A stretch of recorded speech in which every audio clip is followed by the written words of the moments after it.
नमस्कार, स्वागत है आपका देवभूमि समाचार पे। मैं हूं आपके साथ स्वीटी दीक्षित। बुलेटिन की शुरुआत करेंगे बड़ी खबर के साथ। 3 दिवसीय अंतर्राष्ट्रीय सम्मेलन का आगाज आज। जनजाति का 3 दिवसीय अंतर्राष्ट्रीय सम्मेलन। मुख्यमंत्री पुष्कर सिंह धामी करेंगे सम्मेलन का उद्घाटन। बिहार, झारखंड, छत्तीसगढ़, यूपी, राजस्थान के लोग करेंगे शिरकत। पड़ोसी देश नेपाल के जनजाति के लोग होंगे शामिल। बड़ी जानकारी, आज जनजाति के 3 दिवसीय सम्मेलन का आरंभ हो रहा है और मुख्यमंत्री पुष्कर सिंह धामी करेंगे उद्घाटन। बड़ी जानकारी दे रहे हैं, पड़ोसी देश नेपाल के जनजाति के लोग होंगे शामिल। आज जनजाति का 3 दिवसीय अंतर्राष्ट्रीय सम्मेलन होना है। बता दें कि मुख्यमंत्री पुष्कर सिंह धामी करेंगे सम्मेलन का उद्घाटन। 3 दिवसीय सम्मेलन काफी अहम माना जा रहा है। इसमें पड़ोसी देश नेपाल के जनजाति के लोग भी आएंगे। बिहार, झारखंड, छत्तीसगढ़, यूपी, राजस्थान के लोग भी करेंगे शिरकत।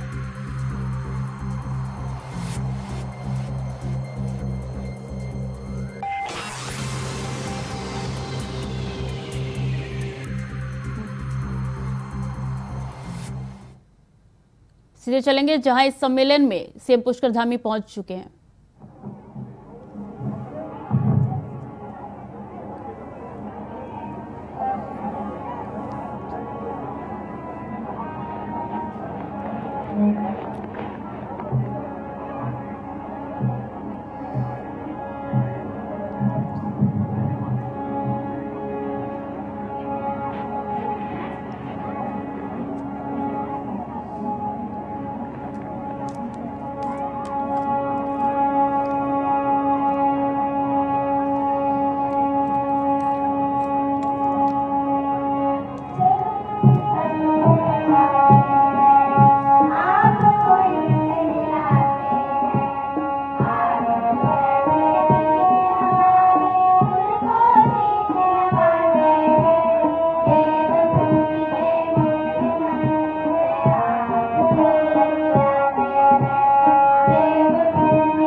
3 दिवसीय अंतर्राष्ट्रीय सम्मेलन का आगाज आज से होना है और आज जनजाति का 3 दिवसीय अंतर्राष्ट्रीय सम्मेलन होना है।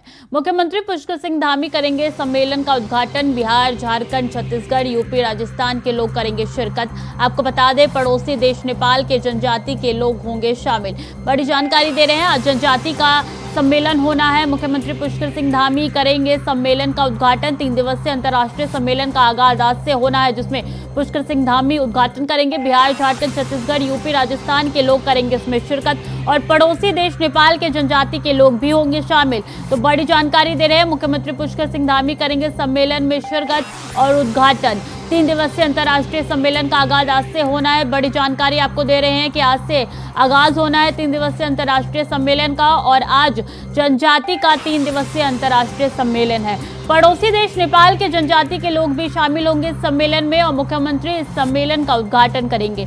बड़ी जानकारी दे रहे हैं आपको कि मुख्यमंत्री पुष्कर सिंह धामी इस सम्मेलन का उद्घाटन करेंगे। 3 दिवसीय का सम्मेलन होने वाला है, जिसमें बिहार, झारखंड, छत्तीसगढ़, यूपी, राजस्थान के कई लोग शिरकत करेंगे और पड़ोसी देश नेपाल के जनजाति भी लोग इसमें शामिल होंगे। तो बड़ी खबर आपको तक साझा कर रहे हैं।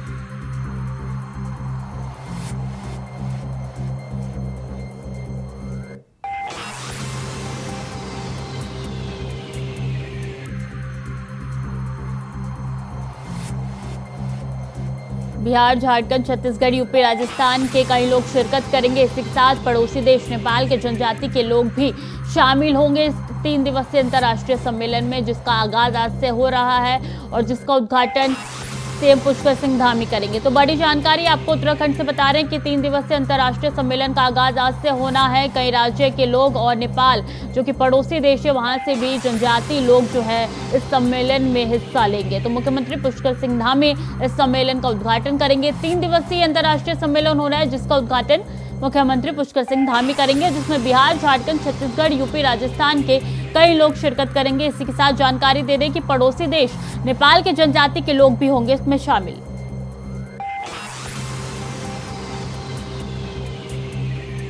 इसी खबर पर ज्यादा जानकारी के साथ हरीश मेहरा हमारे साथ जुड़ चुके हैं। हरीश, देखिए, काफी अहम माना जा रहा है ये सम्मेलन और खास बात तो यह है कि पड़ोसी देश नेपाल से भी यहाँ पे लोग आके शिरकत करेंगे। क्या जानकारी? और जी स्वीटी, देखिए, 3 दिवसीय अंतर्राष्ट्रीय स्तर का जो जनजाति सम्मेलन यहाँ पर आयोजित किया जा रहा है, जिसका माननीय मुख्यमंत्री के द्वारा उसको का उद्घाटन किया जाना है। इसमें कई अन्य प्रदेशों से भी जो है यहाँ पर जनजाति के लोगों द्वारा शिरकत की जा रही है।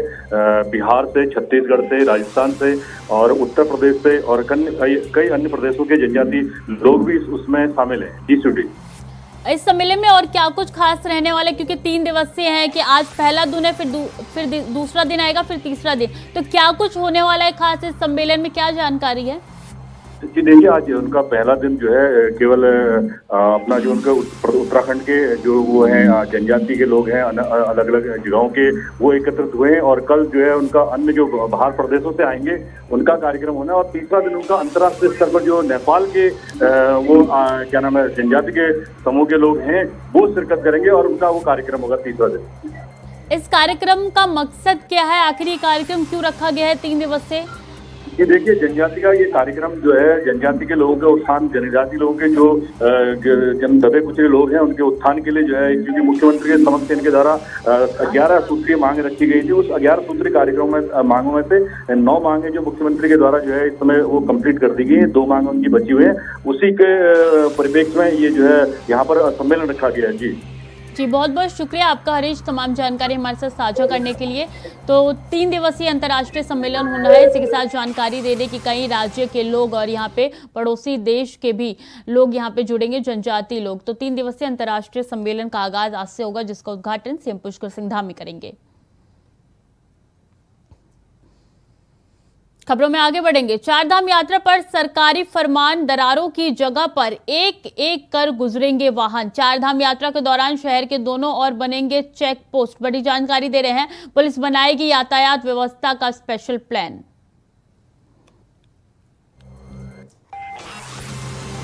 दरारों की जगह पर एक एक कर गुजरेंगे वाहन। बड़ी जानकारी दे रहे हैं कि जोशीमठ में जैसा हादसा हुआ है यहाँ ना हो जाए, इसके लिए सरकार अलर्ट पर है। सरकार चार धाम यात्रा के दौरान शहर के दोनों ओर बनाएंगे चेक पोस्ट, पुलिस बनाएगी यातायात व्यवस्था का स्पेशल प्लान। तो चार धाम यात्रा को लेकर यह प्लान बनाया जा रहा है, जिसमें यात्री को किसी भी तरीके की कोई परेशानी ना हो, जिसको लेकर ये तमाम एक्शन और फरमान जो है सरकार जारी कर रही है। आपको बता दें, दरारों की जगह पर एक एक कर गुजरेंगे वाहन, तो एक एक कर वाहन गुजरना है यहाँ पे दरारों की जगह पे, जिससे कोई मुश्किल का सामना ना करना पड़े किसी भी वाहन का।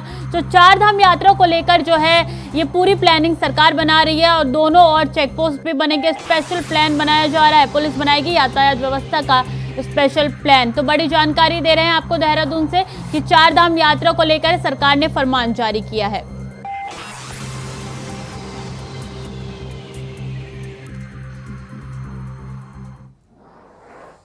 और उत्तराखंड को मिला केंद्र से बड़ा तोहफा, राज्य को मिला नई सड़कों का बड़ा तोहफा। 1091 किलोमीटर लंबाई की 104 सड़कों को स्वीकृति दी गई। प्रधानमंत्री ग्राम सड़क योजना के तहत मिली सड़कें, 857 करोड़ रुपए के बजट से बनेगी सड़कें और नई सड़कें के लिए जताया केंद्र का आभार। सीएम धामी और कैबिनेट मंत्री गणेश जोशी ने यह आभार जताया। तो बड़ी जानकारी दे रहे हैं, नई सड़कें बनेगी जिसका आभार व्यक्त किया गया है प्रधानमंत्री का। सीएम धामी और कैबिनेट मंत्री गणेश जोशी ने आभार व्यक्त किया है। प्रधानमंत्री ग्राम सड़क योजना के तहत ये सड़कें मिलेंगी। 1091 किलोमीटर लंबाई की 104 सड़कों को स्वीकृति मिली है, परमिशन मिला है और प्रधानमंत्री ग्राम सड़क योजना के तहत ये परमिशन दिया गया है। इसी को लेकर सीएम धामी और कैबिनेट मंत्री गणेश जोशी ने प्रधानमंत्री का आभार व्यक्त किया है। 857 करोड़ के बजट से बनेगी ये सड़कें। बड़ी जानकारी दे रहे हैं, 1091 किलोमीटर की ये सड़कें लंबी बनेगी और नई सड़कों के लिए आभार व्यक्त किया है सीएम धामी ने पीएम का। तो बड़ी जानकारी आपको उत्तराखंड से दे रहे हैं कि बड़ा तोहफा उत्तराखंड के लोगों को मिलने जा रहा है। लंबी सड़कें बनेगी यहाँ पे और सीएम धामी और कैबिनेट मंत्री गणेश जोशी ने आभार व्यक्त किया है प्रधानमंत्री का। उत्तराखंड को मिला केंद्र से बड़ा तोहफा। तो बड़ी खबर आपसे साझा कर रहे हैं कि प्रधानमंत्री ग्राम सड़क योजना के तहत ये तोहफा मिला है और ये सड़कें बनेंगी।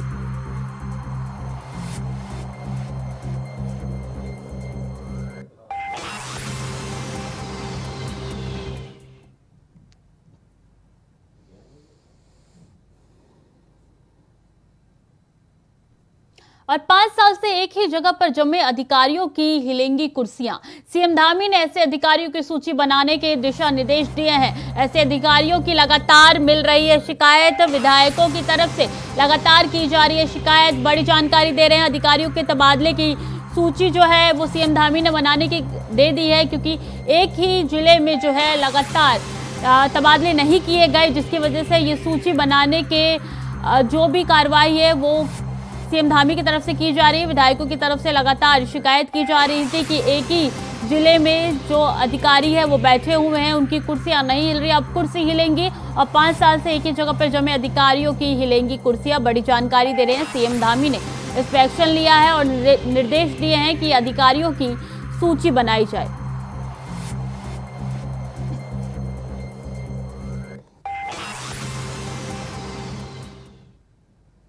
पहाड़ी जिलों में इस साल भी भीषण जल संकट की आहट। जल संस्थान की रिपोर्ट के जारी की बड़ी चिंता। 461 जल स्रोतों का 76% से जल पानी सूखा। बता रहे हैं आपको 1290 पेयजल स्रोतों का 51 से 75% तक पानी घटा है। 4624 गदेरे झरनों में तेजी से कम हो रहे हैं पानी। सचिव पेयजल ने अधिकारियों को दिए निर्देश। जल संस्थान के अधिकारियों आवश्यकता पूरी करने के निर्देश दिए हैं। तो बड़ी जानकारी दे रहे हैं, फिर से पानी घटता हुआ नजर आ रहा है। 1290 पेयजल स्रोतों को 51 से 75% तक पानी घटा है और 624 गदेरे झरनों में तेजी से पानी कम हो रहा है, जिसको लेके जल अधिकारी ने निर्देश दे दिए हैं। जल संस्थान के रिपोर्ट से पता चला है, सचिव पेयजल ने अधिकारियों को निर्देश दे दिए हैं। अधिकारी आवश्यकता पूरी करने के निर्देश दिए उनको। जल संस्थान के अधिकारी आवश्यकता पूरी करने के निर्देश, अधिकारियों को आवश्यकता पूरी करने के निर्देश दिए गए हैं। तो पहाड़ी जिलों में एक बार फिर से भीषण जल संकट की आहट देखती हुई नजर आ रही है। आपको बता दें कि जल संस्थान की रिपोर्ट ने जारी किया है कि विभाग ने ये बड़ी चिंता जताई है कि किस तरीके से जल का संकट एक बार फिर से देखने को मिल सकता है। 461 जल स्रोतों का 76% से ज्यादा पानी सूखा है। आपको बता दें 1290 पेयजल स्रोतों का 51 से 75% तक पानी घटा है। और देहरादून से बड़ी जानकारी, 5000 रोडवेज कर्मचारियों को प्रोत्साहन भत्ता। होली के दौरान ड्यूटी करने वाले कर्मचारियों को मिलेगा भत्ता। 4 मार्च से 14 मार्च तक चलेगी योजना। 1250 से 1500 रुपए मिलेगा प्रोत्साहन भत्ता। होली के दौरान ड्यूटी करने वाले कर्मचारियों को बड़ा तोहफा मिलेगा। आपको बता दें कि भत्ता दिया जाएगा उनको 1250 से लेकर 1500 रुपए का मिलेगा ये भत्ता। बड़ी जानकारी दे रहे हैं, 4 मार्च से 14 मार्च तक चलेगी योजना। बड़ी खबर, होली के दिन ड्यूटी करने वालों कर्मचारियों को मिलेगा भत्ता। 1250 से 1500 रुपए का मिलेगा प्रोत्साहन भत्ता।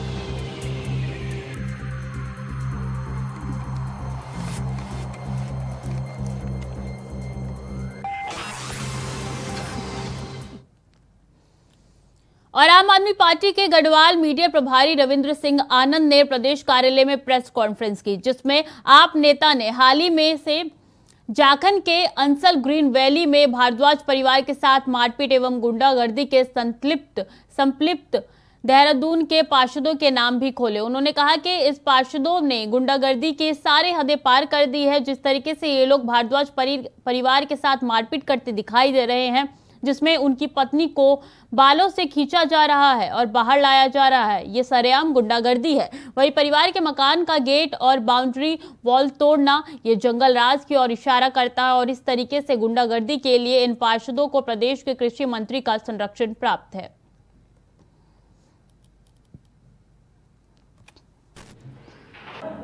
हाँ, देखिए, ऐसा है कि जिस प्रकार से देहरादून में 6 पार्षदों के द्वारा ये जो गुंडागर्दी की जा रही है, और अभी देहरादून के झारखंड में अंसल ग्रीन वैली में जिस प्रकार से भारद्वाज परिवार के साथ मारपीट की गई, उनकी पत्नी को सड़क पर बालों से खींचकर लाया गया, उनके नाबालिग बेटे के साथ मारपीट की गई।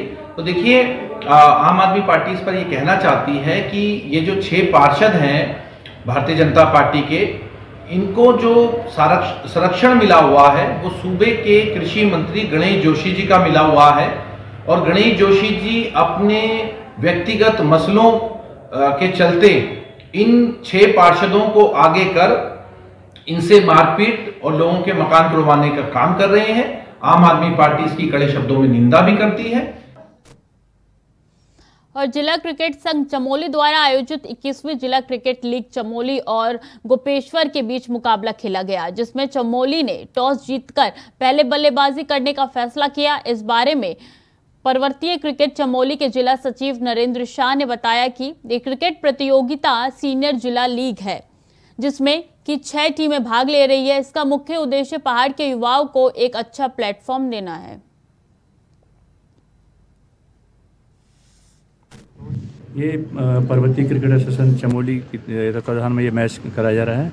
इसमें सीनियर जिला लीग है और इसमें 6 टीमें भाग ले रही हैं, जो कि 25 तारीख से स्टार्ट हुआ है और ये 16 तारीख को इसका समापन होगा। और इसका मेन मकसद है कि जो खिलाड़ी हैं हमारे पर्वतीय क्षेत्र के, उनको प्लेटफॉर्म देना। यहाँ से जो बच्चे, एक टीम बनेगी, वो हमारे इस बार जो पहले इंटर डिस्ट्रिक्ट हुआ करते थे, वो इस बार जोनल के रूप में 4 जोन बनाए गए हैं। तो हम गढ़वाल जोन में खेलेंगे और उसके बाद वहाँ पर हमारे बच्चे खेलेंगे और वहाँ से भी एक टीम बन के जाएगी। फिर 4 जोन से एक टीमें आपस में मैच खेलेंगी और फिर वो हमारे राज्य के लिए खेलेंगे। ये जसपुर पुलिस को एक बड़ी सफलता हाथ लगी है। पुलिस ने लोगों से छीने हुए 14 मोबाइल बरामद किए हैं और 4 आरोपियों को भी गिरफ्तार किया है, जिसके खिलाफ मुकदमा दर्ज कर जेल भेजा गया है।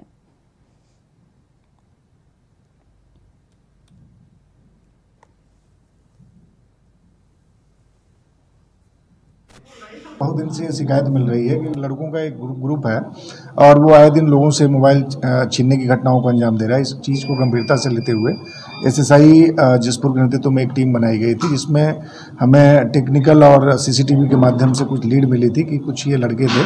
इसी क्रम में 4 लड़के हमने पकड़े। नौशाद, पंकज, गौरव और अमन, सब ये लोकल के लड़के हैं। लगभग इनकी उम्र 19 साल, 20 साल, 24 साल, इसी एज ग्रुप के हैं ये। इनके पास से हमें 14 मोबाइल और जो घटना में प्रयुक्त होने वाली इनकी बाइक है उसको हमने रिकवर किया है। इनके विरुद्ध मुकदमा पंजीकृत किया। आज माननीय न्यायालय के समक्ष इन्हें पेश करेंगे और माननीय न्यायालय के समक्ष पेश करके इन पर कार्रवाई कराई जाएगी। फिलहाल के लिए देवभूमि समाचार में इतना ही। बाकी खबरों के लिए देखते रहिए इंडिया वॉइस।